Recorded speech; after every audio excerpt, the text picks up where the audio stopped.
আমাকে এখানে বলা হলো কিছু স্টুডেন্টস আছে যারা হিন্দি বলতে পারে, বুঝতে পারে। তোমরা বুঝতে পারো হিন্দি? হিন্দি ভাষী বেশি। আমি একটা ছোট্ট গল্প বলছি।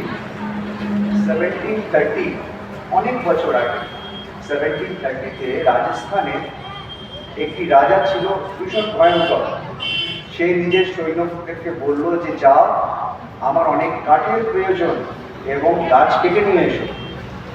তো খেজেলি বলে একটি গ্রামের যে সৈন্যরা গেল এবং তারা ওখানে গাছগুলো কাটতে শুরু করলো।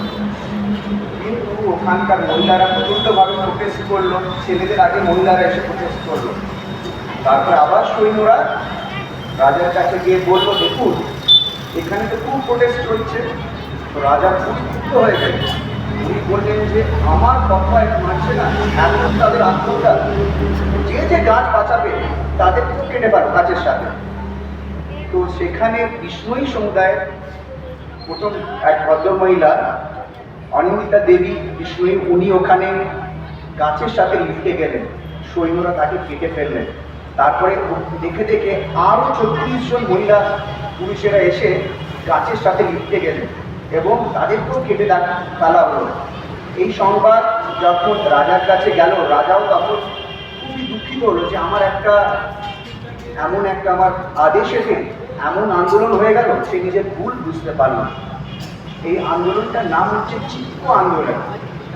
ঠিক আছে, গাছের সাথে চিপকে গাছকে বাঁচানো। এটা অনেক আগে উত্তরাখণ্ডেতে শুরু হয়েছিল, তারও 100-150 বছর আগে। এখনো 1970-তে চিপকো আন্দোলন একটি অহিংসাত্মক আন্দোলনের রূপ নিয়েছে। কিন্তু আমাদেরকে এটাই বুঝতে হবে যে पेड़ लगाना हमारी मजबूरी है और हमें पेड़ों की रक्षा किस तरह से करनी है, अपने बच्चों की तरह। যেমন তোমার বাড়িতে ছোট বাচ্চা শিশুকে আমরা মানুষ করছি, এমনি একটা গাছ লাগিয়ে দিলাম হয়ে গেল, এটা রেসপন্সিবিলিটি শেষ নয়। ওই গাছটাকে প্রত্যেকদিন খেতে দিতে হবে। গাছ কি খাবার খায়? জল খায়, ওখান থেকে আমাদের সানরাইজ নেয়, সেটা থেকে ফটোসিনথেসিসে খাবার তৈরি করে। খাদ দিতে হবে, গরু বাছুর থেকে বাঁচাতে হবে এবং তাকে ভালো করে মানুষ করতে হবে, আগলে ধরতে হবে, জল রাস্তা থেকে তাকে বাঁচাতে হবে। তাহলে जितने भी आप पेड़ों को लगाते हो, पेड़ों से प्रेम मोहब्बत करते हो, तो पेड़ों को बचाना आपका कर्तव्य है। এবার যারা সায়েন্স স্টুডেন্ট বা আর্টস স্টুডেন্টস, তোমরা স্টুডেंट्स तो তোমাদেরকে আরেকটা জিনিস বলি, আমাদের মোটালিটি রেट मतलब अमूमन एक आदमी कितने साल तक जीता है? 70 साल, 75 साल, दादाजी बन जाते हैं, फिर मौत हो जाती है। এই 75 বছর বয়সেতে এক একটা মানুষ, একটা human being 340 ton carbon dioxide দেয়, 340 টন। আর সেই 340 টন কার্বন ডাইঅক্সাইডকে যদি নালিফাই করতে হয়, আমাদেরকে লাগাতে হবে 10,500 থেকে 14,000 গাছ একটি মানুষের। এবার তোমরা নিজেরা দেখো যে তোমরা কটা গাছ সারা জীবনে লাগালে।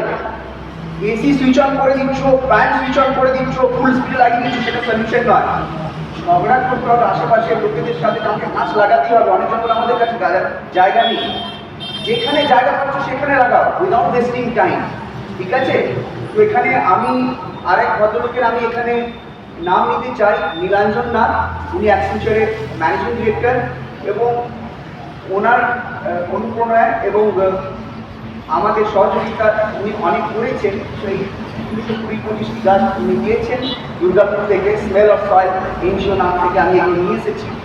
তো তোমাদের যখনই গাছ দরকার লাগবে, ওখান থেকে স্মেল অফ সয়েল থেকে ফ্রি অফ কস্ট গাছ আমরা আপনাদেরকে প্রোভাইড করব। তাহলে গাছকে বাঁচাতে হবে, নিজের শিশুর মতন যত্ন করতে হবে। ঠিক আছে?